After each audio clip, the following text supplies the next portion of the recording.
सिटीलिंक कर्मचाऱ्यांच्या प्रलंबित मागण्यांसाठी म्युनिसिपल कर्मचारी कामगार सेना युनियनकडून सातत्याने पाठपुरावा करण्यात येत होता। युनियनचे अध्यक्ष सुधाकर बडगुजर यांच्या मार्गदर्शनाखाली प्रशासनासोबत चर्चा करण्यात आली आहे। त्यानंतर कर्मचाऱ्यांच्या अनेक मागण्यांवर सकारात्मक निर्णय घेण्यात आलेत।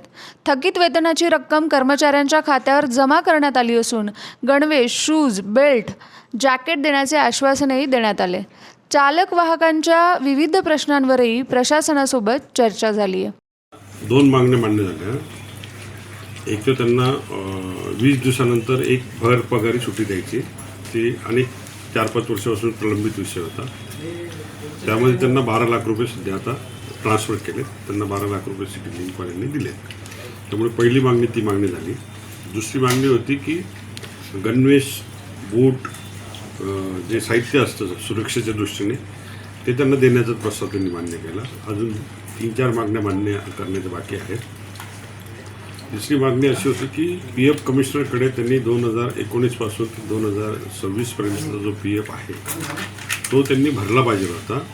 तर ते PF कमिशनरनी महापालिकेला पत्र दिलेलं असताना सुद्धा त्यांनी तो 24 लाखाचा PF भरलेला नाही।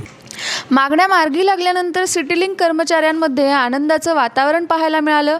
नाशिक मनपाच्या राजीव गांधी भवन येथे सिटीलिंक परिवाराच्या वतीने विशेष सत्कार सोहळ्याचे आयोजन करण्यात आले।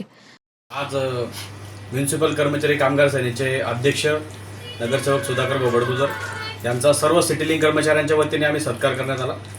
सत्काराचं कारण असं की आम्ही आज युनियन लावून एक मोजकं 6 महिने झालेले, परंतु आज म्युनिसिपल कर्मचारी कामगार सेनेच्या एक धडाडीचे आमचे जे नगरसेवक अध्यक्ष आहेत त्यांच्यामुळे आज आमचे जे प्रलंबित प्रश्न आहेत त्याच्यातून आज 2 मागण्या आमच्या मान्य झालेल्या आहेत आणि आज अशाच पुढच्याही मागण्या सुधाकर भाऊंच्या नेतृत्वाखाली आमचे नक्कीच मान्य होणार हे आम्हाला 100% अपेक्षा आहे। विभाग प्रमुख कल्पेश शालिग्राम ठाकूर आणि सिटीलिंक कर्मचाऱ्यांनी ढोल ताशांच्या गजरात आणि फटाक्यांच्या आतिषबाजीत सुधाकर बडगुजर यांचा जंगी सत्कार केलाय। यावेळी युनियनचे पदाधिकारी, चालक वाहक आणि सिटीलिंक कर्मचारी मोठ्या संख्येने उपस्थित होते। उर्वरित प्रलंबित प्रश्नही लवकरच मार्गी लागतील असा विश्वास व्यक्त करण्यात आलाय। न्यूज डेस्क, आपलं नाशिक।